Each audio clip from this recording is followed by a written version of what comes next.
लक्षात ठेवा, अशी कधी गोष्ट कराल त्याची व्हिडिओ काढू नका.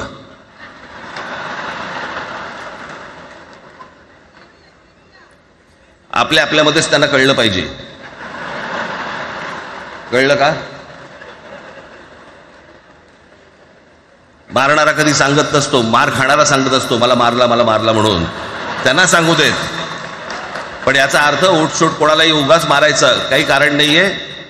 अनेक लोक आहेत, अनेक गुजराती लोक आहेत, माझ्या अनेक परिचयाचे आहेत. माझे एक मित्र आहेत नयन शाह म्हणून, त्याला मी गुजराती म्हणतो. तुमचा विश्वास बसणार नाही इतकं अप्रतिम मराठी तर बोलतोच, विनोदाचंही अंग आहे. आणि शिवाजी पार्क मैदानामध्ये फिरताना कानाला हेडफोन लावून पु ल देशपांडे ऐकणारा गुजराती आहे.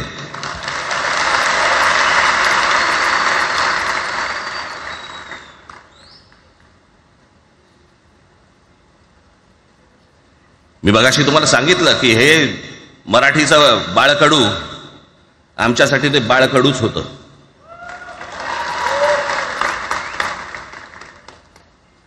मी मागे एक प्रसंग सांगितला होता, आज मुद्दामून तो प्रसंग सांगतो आपल्याला की हे आमच्या धमन्यांमध्ये आलं कुठून. मी एवढा महाराष्ट्रासाठी मराठीसाठी कडवट का झालो. लहानपणापासूनचे अनेक प्रसंग आहेत माननीय बाळासाहेबांबरोबरचे, पण मी एक प्रसंग कधीही विसरणार नाही. आणि तो 1999 सालचा आहे. त्या 1999 साली शिवसेना भारतीय जनता पक्षाची युती सरकार येणार अशी परिस्थिती होती.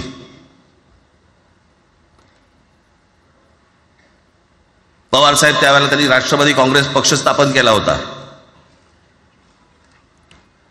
वेगवेगळे लढले होते. आणि मग सगळ्या त्या वादामध्ये, शिवसेना भारतीय जनता पक्षाच्या त्या वादामध्ये काहीच होईना. दिवसामागून दिवस चाललेत, परंतु काही होईना. एके दिवशी मी मातोश्रीला खाली बसलो होतो, दुपारची वेळ होती. अचानक 2 गाड्या लागल्या. साधारणपणे 3:30-4 वगैरे वाजले असते. ते जरा वेळेला नाव विसरतो मी, पुण्याचं कोणतो जावडेकर, प्रकाश जावडेकर आणि काही मंडळी आली.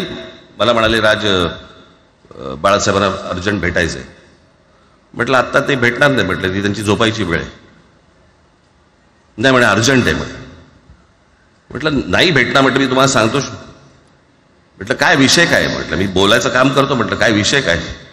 आणि त्यांना सांगा मुख्यमंत्री पदाचा विषय झालेला आहे. म्हटलं अच्छा, अरे वा. म्हटलं काय झालं? सुरेशदादा जैन यांना दोन्ही बाजूने आम्ही ठरवलंय की त्यांना मुख्यमंत्री करायचं. एवढं फक्त बाळासाहेबांना सांगायचं. ठीक आहे. मी वर गेलो. रूममध्ये काळोख, शांतता. आम्ही अरे तुरेमध्ये बोलायचो म्हणून मी हाक मारली. म्हटलं हे काका गाढ झोपले होते. म्हटलं काका उठ. हे काका उठ. माझ्या बघितलं माझ्याकडे. काय रे? म्हटलं नाही, ती सगळे खाली जावडेकर वगैरे सगळी मंडळी आलेत. म्हटलं बरं मग? नाही ते म्हणतात ते मुख्यमंत्री पदाचा विषय झालाय म्हणून. म्हटलं पण ते म्हणाले काय झालं? ते म्हणाले सुरेशदादा जैन यांना मुख्यमंत्री पदासाठी दोन्ही जणांनी सांगितलं की करायचं म्हणून. असं माझ्याकडे बघितलं त्यांनी. त्यांना जाऊन सांग महाराष्ट्राचा मुख्यमंत्री मराठीच होईल, दुसरा कोणी होणार नाही.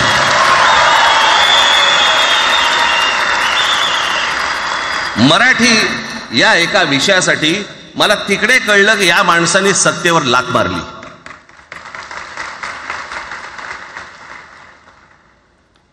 हे संस्कार ज्या पोरावरती झाले असतील तो मराठीसाठी तडजोड करेल काय? बाकी सगळ्या युत्या आघाड्या सगळ्या कुठच्याही गोष्टी होत राहतील.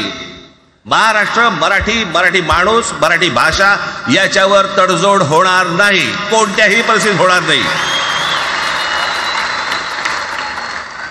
याच्या पुढे देखील तुम्ही सर्वांनी सावध असणं पण गरजेचं आहे आणि सतर्क असणं पण तेवढंच गरजेचं आहे. पुढे पुढे काय काय गोष्टी घडतील, काय काय गोष्टी होतील कल्पना नाही.